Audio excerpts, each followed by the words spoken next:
எல்லாருக்கும் வணக்கம்.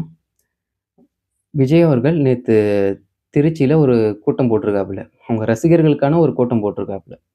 அவரு என்னதான் திருச்சி மக்களுக்கான கூட்டம் அப்படின்னு சொல்லிக்கிட்டாலும், அங்க நடந்ததெல்லாம் நம்ம பார்க்கும்பொழுது, அது முழுக்க முழுக்க ஒரு ரசிகர்களுக்கான கூட்டம் அப்படின்றது தான் நமக்கு புரிய வருது. இவரு அங்க திருச்சிக்கு போனதுனாலயோ, அந்த கூட்டம் நடத்துனதுனாலயோ, அங்க இருக்கக்கூடிய மக்களுக்கு ஏதாவது பயனா? இல்ல அந்த மக்களுக்கு ஏதாவது பயனா ஏதாவது சொல்லியிருக்காரா அப்படின்னா, எதுவுமே கிடையாது. உண்மையிலேயே இவரு அங்க போனதுனால திருச்சிக்கு பயணப்பட்ட மக்களுக்கும், திருச்சியில இருந்த மக்களுக்கும் தான் பெரிய துயரம் ஏற்பட்டிருக்கு. நம்ப பல நியூஸஸ்லாம் ஆல்ரெடி நீங்க பார்த்திருப்பீங்க. எந்த அளவுக்கு மக்கள் நெடுந்தூரத்துக்கு நடந்து போக வேண்டிய சூழல்லாம் வந்திருக்கு அப்படின்னு.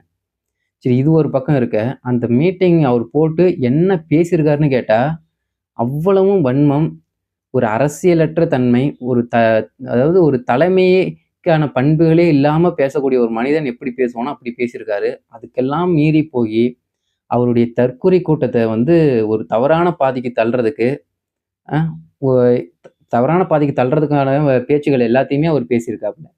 அப்படி என்னலாம் பேசினாரு அப்படின்றது தான் இந்த காணொளியில நம்ம ஒவ்வொன்னா பார்ப்போம். முதல்ல நம்ப சொல்றது என்ன அப்படின்னா, அதாவது இதுக்கு முன்னாடி இருந்த திராவிட கட்சிகள்ல போதைப் பொருட்கள் போதை பழக்கம் அப்படின்றது மூல மூலைக்கு வந்துருச்சு. அதனால தான் இவ்வளோ பெரிய பெண்கள், இவ்வளோ அதிகமான பெண்கள், குழந்தைகள் எல்லாம் பாதிக்கப்படுறாங்க அப்படின்றாரு. சரிங்க சார். உண்மையிலேயே திமுக தான் மிக முக்கியமான காரணம். அதுல தமிழ் தேசியவாதியாக இருக்கக்கூடிய எங்களுக்கும் எந்த மாற்று கருத்தும் கிடையாது. அவங்க நெனச்சிருந்தா, இந்த அளவுக்கு போதை கலாச்சாரம் வளராத அளவுக்கு தடுத்திருக்கலாம். ஆனா அவங்க தடுக்கல. அதுக்கு பொறுப்பு அவங்க தான். அதுல யாருக்கும் எந்த மாற்று கருத்தும் இல்ல. ஆனா நாம்ப கேட்கக்கூடிய கேள்வி என்ன அப்டின்னா, நீங்க போதை கலாச்சாரத்த முழுசா ஒழிக்கல அப்டின்றத நாங்க கேள்வி கேட்கல. நீங்க வந்த உடனே சொன்னீங்க இல்லையா? 117 கடைகள மூட போறோம் அப்டின்னு. நீங்க சொன்ன அந்த 117 கடைகள்ல எத்தன கடைகள மூடியிருக்கீங்க? அரசு நடத்துன கடைகள்ல எத்தன கடைகள் மூடியிருக்கீங்க? நீங்க வந்ததுக்கப்புறம் எத்தன தனியார் கடைகள் திறக்கப்பட்டிருக்கு? இந்த 2 தகவல்கள நீங்க குடுக்க முடியுங்களா? CM sir. இந்த 2 தகவல்கள நீங்க வெளியிட முடியுங்களா? நாங்க உங்களுடைய ரசிகர் கூட்டம் கிடையாது. உங்களுக்கு ஓட்டு போட்டவங்களும் கிடையாது. நீங்க ஒரு வார்த்தைய சொன்ன உடனே அப்படியே வேத வாக்கா கேட்டு வாய மூடிட்டு உட்கார்றதுக்கோ, இல்ல கை தட்டுறதுக்கோ. பொதுமக்கள். அதுவும் உங்கள எதிர்த்து தான் நாங்க ஓட்டே போட்டிருக்கோம். அவ்வளோ ஈஸியா உங்கள நம்பவும் மாட்டோம். நாங்க உங்கள நம்புறோம். ஆனா எங்களுக்கு தேவையானது இந்த தகவல் தான். நீங்க வந்ததுக்கப்புறம், நீங்க சொன்ன மாதிரி எத்தன கடைகள மூடியிருக்கீங்க? அதே மாரி உங்க காலகட்டத்துல எத்தன தனியார் கடைகள் திறக்கப்பட்டிருக்கு? இந்த தகவல நீங்க ஒரு வெள்ளை அறிக்கையா வெளியிட முடியுமா? இது 1. இவங்க ஆட்சிக்கு வந்ததுக்கப்புறம் உண்மையிலேயே எந்த லட்சணத்துல இந்த கடைகள அவங்க மூடியிருக்காங்க? எந்த மாதிரியான கலப்படமான சரக்குகள்லாம் விக்கிறாங்க? அப்படின்றதுக்கு 2டே 2 வீடியோ. அத மட்டும் பாத்துருங்க. அந்த இடத்த கிராஸ் பண்ணும்போது மக்கள் எல்லாம் பயந்து கிராஸ் பண்றாங்க. பக்கத்திலேயே பேருந்து நிறுத்தம் இருக்குது. இந்த தொல்காப்பியர் செதுக்கத்துல 3 பேருந்து நிறுத்தம் இருக்குது. ஒரு முக்கியமான ஒரு மையப்புள்ளியா அந்த இடத்துல இது இருக்குது. அந்த அந்த ஒரு சில பேர் பண்ற காரியங்களை பாருங்களேன். ஒரு பொது இடத்துல, பொது வெளியில அந்த மக்கள் அந்த ஒரு சில நபர்கள் என்ன மாதிரி ஒரு செயல்களை செய்கிறாங்க அப்படின்னு. இது பெண்களுக்கு அந்த முக்கியமாக அந்த இடத்துல கிராஸ் பண்ணும்போது எவ்வளோ ஒரு மன அச்சத்தோடு அந்த இடத்த கிராஸ் பண்ண முடியும், கிராஸ் பண்ணுவாங்க.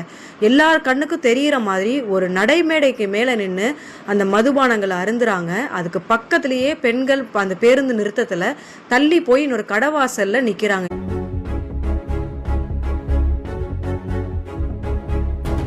இது நாங்கள் இப்போ குடிச்சுன்னா ஏதோ ஒரு பாதிப்பு ஆயிடுச்சுன்னா யார் முதல் வைப்பாங்க?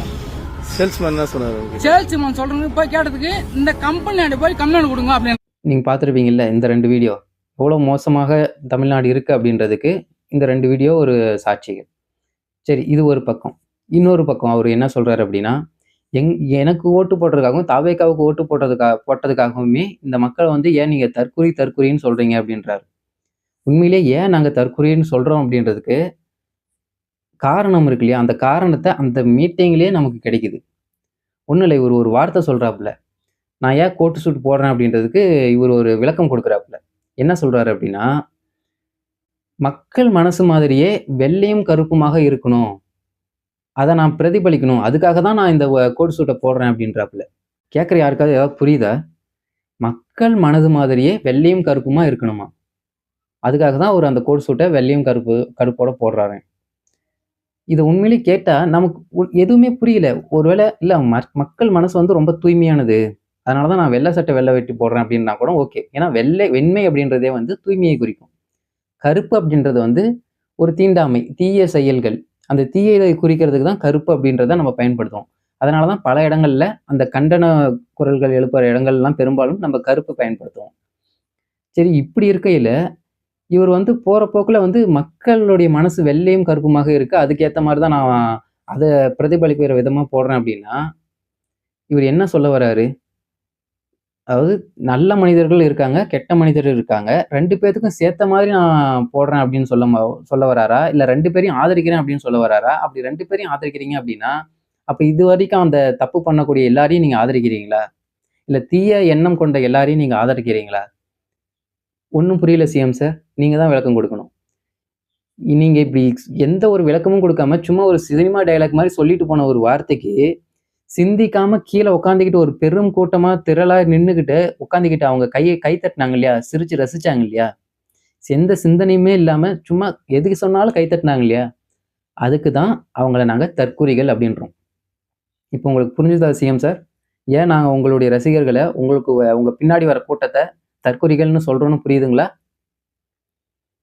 சரி, இதெல்லாம் ஒரு பக்கம். இவராவது ஏதாவது மாறி வந்திருக்காரா? அப்படின்னு பார்த்தோம்னா, அதுவும் கிடையாது. எலக்ஷனுக்கு முன்னாடி எப்படி இருந்தாரோ, அதே மாடுலேஷன். அதாவது சட்ட, கிட்ட எல்லாம் அதே தான். ஒண்ணும் இல்ல. முன் இப்ப வந்து அவர் சிஎம்மா இருக்காரு. இதுக்கு எலக்ஷனுக்கு முன்னாடி சிஎம் இல்ல. அவ்வளதான். மத்தபடி எல்லாம் அதே பண்புகள், அதே கூறுகள், அதே மாதிரியான மாடுலேஷன் எல்லாமே ஒரே மாதிரி தான் இருக்கு. கொஞ்சம் கூட ஒரு தலைமை பண்பு அப்படின்றதே இல்ல. இப்பவும் அதே ஒரு 2 கட்சிகளுக்கு தான் போட்டி அப்படின்றாப்புல. சினிமாவ பாணியிலேயே பேசுறாப்புல.